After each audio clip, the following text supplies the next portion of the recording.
Hi everyone, welcome to another exciting subtext update. This one is the Subtxt Muse, and it's one that I'm really super excited about. For decades, I have been going through and collecting a whole bunch of story forms and my study of the dramatic theory of story, and have also contributed my own. So now in Subtext, there's something like 550 plus. And prior to what I'm going to show you here is the latest update. You had to come into Storyform Connections. So in other words, these are all the different story forms. And a story form is a unique collection of thematic story points that describe what is at stake in terms of the deep, meaningful subtext of a story. So this is the menu, which I thought was pretty phenomenal. Breaks it down into the 4 through lines, what happens in each act. And then here are the thematic story points. There's a lot in here. There's like 75 different story points per story, and it's a lot to remember. And Muse, which is Subtext's AI assistant chatbot, is really good at all the definitions. But in order to look up certain stories, you had to use a classic dropdown. So in other words, before, if you wanted to find out what are all the stories that have a main character resolve of steadfast, which means the main character has a certain point of view and they double down on it throughout the entire story. So these are examples of them: Amadeus, Chinatown, The Fugitive. And then if you wanted to find all the main character stories that have a changed resolve, then it brings up all these. The great thing about this is the best way to learn about how a story form works, and also what the story form that you're working on, what all of it means. So in other words, if you're presented with a story form that has a changed resolve or a steadfast resolve, what does that mean for story? And then what kind of structure do you want to apply to the story that you're trying to tell? So before, you had to click around and do all this other stuff. I personally think that the Muse way is the best way to do it. It's the most conversational. It meets the writer at their current level of understanding, and it's really quick.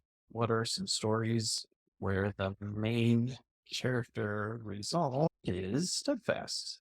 Now, obviously, you have to know a little bit of what it is that you're looking for. So in other words, what is the main character resolve? What does steadfast mean? But you can see here, this is so much better than a drop down. So she's all that. I guess she's steadfast. Probably right. Dances with Wolves. He's definitely steadfast. Reservoir Dogs. Who's the main character? Forget which one is which. Amadeus, which is the one that I just showed you, obviously. Salieri is steadfast. Manchurian Candidate, an episode of Firefly, and Mr. Roberts. And these are all random. If I was to ask it again, it would be a completely different set. And so that way you can start to understand, okay, then with wolves, what were the 4 through lines? Now, this is like a basic concept of story structure, which are the 4 through lines. And it basically extracts all the thematic meaning of a story into these 4 different perspectives. The objective story through line of Dances with Wolves is the final frontier of the Native American. Oh, and then it also gives you some specific story points. I've actually thrown in some of this to give you a general idea of what the story form is for Dances with Wolves. So the story driver is action, the story continuum is space-time, outcome is failure, and the story judgment is good. And then you can ask further questions on that. The main character through line for Dances with Wolves is John Dunbar, which is the main character in that. He's steadfast in his resolve. His growth is to stop. His approach is a doer, and his mental sex is female. So then you can even ask, wait, do you mean his mental sex is female? Which again is a very specific, super important aspect of narrative structure. And hopefully it will explain it in a way. There we go. Perfect. When we say that a character's mental sex is female, we're not referring to physical gender, but rather to the way they approach problem solving.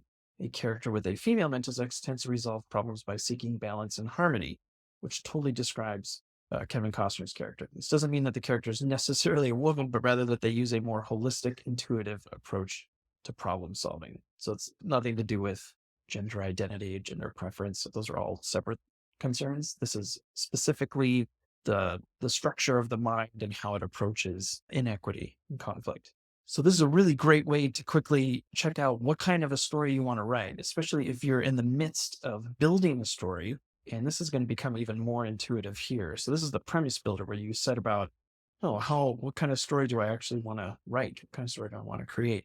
And you'll see here just the 4 through lines that are set up: main character, objective story, relationship story, and obstacle character. What does this even mean? So the best way is just to ask for examples. What are examples of stories where the main character domain is universe? So that's the domain of conflict in this through line. So here you can see it's set to universe, and the S domain is physics. So then that would be this arrangement. What are some examples of stories like that? So that when you go to build this story at the bottom, you'll get a story form that is somewhat similar to these examples that it's giving here on the right. The Sun Also Rises, classic novel.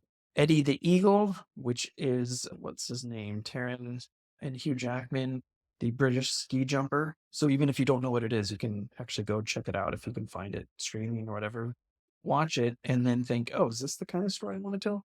Roman Holiday, Mother is probably not a film that anybody has seen.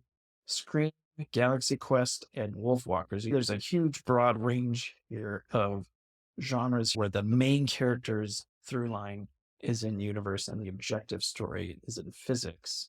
And that would be different than if I pulled this over into psychology now, balances out with the relationship story. What's the difference now? What would it be like if I switched OS domain to psychology and kept the domain in universe? And these would be a different set of stories where the objective story plot is more about psychological dysfunctions and the ways of thinking. You would have a story where the overall conflict arises from the character's mindsets, attitudes, or belief, while the main character's personal conflict is rooted in a fixed situation or condition. So these are very different. South Park, bigger, longer, and uncut. Nightcrawler, which is a fantastic film with Jake Gyllenhaal. The overall conflict comes from Lou Bloom's manipulative and ambitious mindset as he blurs the line between observer and participant in crime journalism. His personal conflict is his desperate need for work. Fantastic explanation of it. That's these two. North by Northwest, another one. Inside Out, the Pixar film.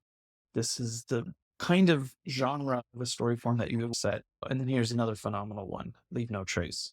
And then, of course, there's a reminder. Remember, in this setup, the MC's conflict is more about a situation they're stuck in, while the objective story conflict is all about problematic mindsets or attitudes.